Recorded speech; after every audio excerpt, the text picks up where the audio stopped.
लोगों को परेशान करने के लिए एक तुगलकी फरमान निकाला है, जिसके तहत 10 साल से पुरानी गाड़ियों को फ्यूल नहीं मिलेगा, 10 साल से पुरानी गाड़ियों को सड़क से हटना पड़ेगा और इस तुगलकी फरमान से एक झटके में 62 लाख व्हीकल्स को सड़क से हटना पड़ेगा, जिसमें 40 लाख टू व्हीलर शामिल हैं, जिसमें 20 लाख गाड़ियां शामिल हैं। दिल्ली के आम लोग टू व्हीलर के माध्यम से, मोटरसाइकिल के माध्यम से अपने ऑफिस जाते हैं। 40 लाख मोटरसाइकिल और टू व्हीलर के ओनर्स अब क्या करेंगे? वो कैसे ऑफिस जाएंगे? वो अपनी दिनचर्या कैसे पूरी करेंगे? दूसरी तरफ दिल्ली में बहुत सारे ऐसे बुजुर्ग हैं, सीनियर सिटीजन्स हैं, जो गाड़ियों को इस्तेमाल करते हैं सिर्फ घर से बाजार जाने के लिए, बाजार से घर आने के लिए। अक्सर सेकेंड हैंड गाड़ी वो खरीदते हैं और उस गाड़ी को लोकल यूजेज के लिए इस्तेमाल करते हैं। अब ये बुजुर्ग अपने घर से मार्केट तक कैसे जाएंगे? क्या वो पैदल चल के जाएंगे? अपने हाथ में 10-10 किलो का सामान ढो के लाएंगे? क्या ये चाहती है भारतीय जनता पार्टी? ये ऑर्डर तुगलकी है, निराधार है, इलॉजिकल है। ये इस बात से साफ होता है कि किसी भी गाड़ी की उम्र का और उसके द्वारा हो रहे प्रदूषण का कोई भी लेना देना नहीं है। अगर गाड़ियों को अच्छे से मेंटेन किया जाए तो वो पुरानी होने पर भी पोल्यूशन नहीं करती।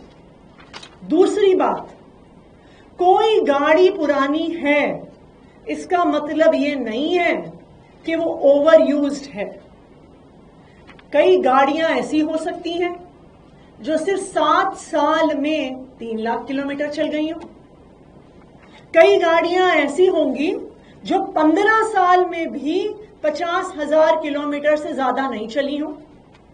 तो अब बीजेपी के इस नए फरमान के अनुसार 3 लाख किलोमीटर चली हुई गाड़ी तो सड़क पर रह सकती है, लेकिन मात्र 50,000 किलोमीटर चली हुई गाड़ी को सड़क से हटना पड़ेगा।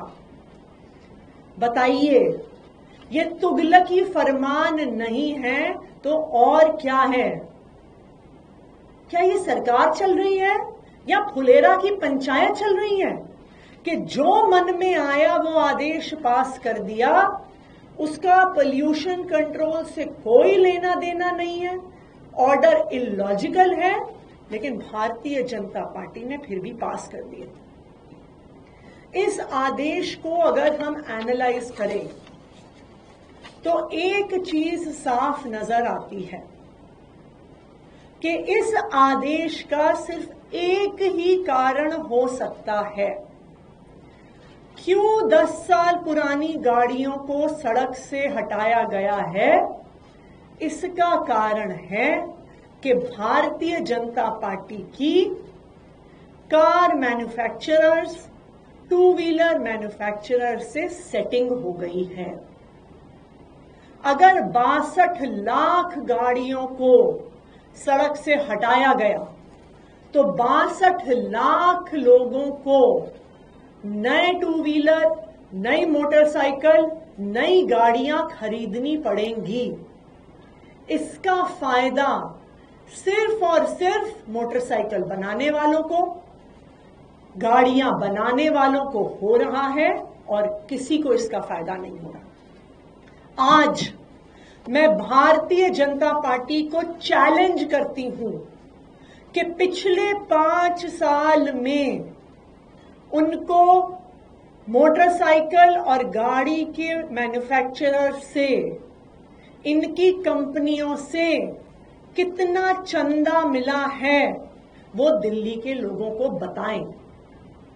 भारतीय जनता पार्टी ये सामने रखे कि 5 साल में लोकसभा के चुनाव के लिए, अलग अलग राज्यों के चुनाव के लिए, दिल्ली के चुनाव के लिए गाड़ी बनाने वालों ने, मोटरसाइकिल बनाने वालों ने उनको कितना चंदा दिया है, कितना डोनेशन दिया है, वो दिल्ली वालों को बताएं। और इससे दूध का दूध, पानी का पानी हो जाएगा, क्योंकि यही एकमात्र कारण है कि 10 साल पुरानी गाड़ियों को सड़कों से हटाया जा रहा है कि लोगों को नई मोटरसाइकिल खरीदनी पड़े और नई गाड़ियां खरीदनी पड़े। Thank you. तो भारतीय जनता पार्टी की 4 इंजन की सरकार नया कानून नहीं लेके आ सकती है। चाहे एनजीटी हो, चाहे सुप्रीम कोर्ट हो, चाहे हाई कोर्ट हो, वो कानून के हिसाब से ऑर्डर देते हैं। आपको याद होगा जब सुप्रीम कोर्ट ने आम आदमी पार्टी के केस पर दिल्ली की चुनी हुई सरकार को सारी पावर दी थी, तो 8 दिन के अंदर अंदर भारतीय जनता पार्टी की केंद्र सरकार ऑर्डिनेंस लेके आ गई थी। क्यों भारतीय जनता पार्टी पार्लियामेंट से, दिल्ली विधानसभा से नया कानून नहीं पारित कर सकती है? क्यों उस कानून में गाड़ी की फिटनेस, गाड़ी की माइलेज को आधार बनाया जा सकता एंड ऑफ लाइफ का? अगर भारतीय जनता पार्टी दिल्ली के लोगों को राहत देना चाहे तो बिल्कुल राहत दे सकती है, लेकिन भारतीय जनता पार्टी को दिल्ली के लोगों की चिंता नहीं है। उनको सिर्फ चिंता है उन गाड़ियों की कंपनियों की जिनसे उन्होंने करोड़ों करोड़ों रुपए का चंदा लिया है, और वो चाहते हैं कि इन कंपनियों को 40 लाख मोटरसाइकिल नहीं बेचने को मिले, 20 लाख नई गाड़ियां बेचने को मिले और उनको हजारों करोड़ का फायदा हो। सिर्फ यही कारण है भारतीय जनता पार्टी के इस आदेश का। मैम, मनजिंदर सिंह सिरसा है, मंत्री हैं, वो कह रहे हैं कि रोहिंग्याओं के खिलाफ कार्रवाई की चेतावनी दी और आज से उनकी अपने इलाके में रोहिंग्याओं के खिलाफ कार्रवाई शुरू कर रहे हैं। आम आदमी पार्टी उनके पहले बयान का भी विरोध करती रही है। वो कह रहे हैं कि फौजियों को तोड़ा जाएगा और फैक्ट्री नहीं लगाने दी जाएगी।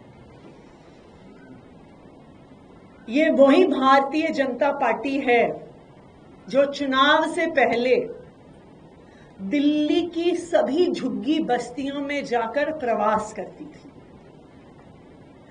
जब उनको वोट चाहिए था तब झुग्गी में रहने वाले लोग उनके भाई थे, उनके बच्चे थे, उनकी बहनें थी, उनके माताएं थे, उनके बुजुर्ग थे। वो बुजुर्गों के पांव छू रहे थे, वो बच्चों के सिर सहला रहे थे। और अब भारतीय जनता पार्टी उन्हीं लोगों को जिनके घर पे उन्होंने खाना खाया, रात को रुके, उनके बच्चों के साथ कैरम खेला, लूडो खेला, उनका वोट लिया, अब उन्हीं की झुग्गियों पर बुलडोजर चलाने की बात कर रही है। भारतीय जनता पार्टी को शर्म आनी चाहिए। अगर दिल्ली के झुग्गियों में कोई लोग रहते हैं तो वो पूर्वांचल से आने वाले हमारे भाई बहन रहते हैं, जो यूपी से, बिहार से दिल्ली में काम की खोज में आते हैं। और सिर्फ दिल्ली में नहीं, देश के सब बड़े शहरों में, चाहे बॉम्बे हो, चाहे बेंगलोर हो, चाहे सूरत हो, हमारे पूर्वांचल के भाई बहन काम की तलाश में शहरों में आते हैं और ज्यादातर जेजे क्लस्टर्स में झुग्गियों में रहते हैं। लेकिन आज भारतीय जनता पार्टी का असली गरीब विरोधी चेहरा, पूर्वांचल विरोधी चेहरा सामने आ गया है।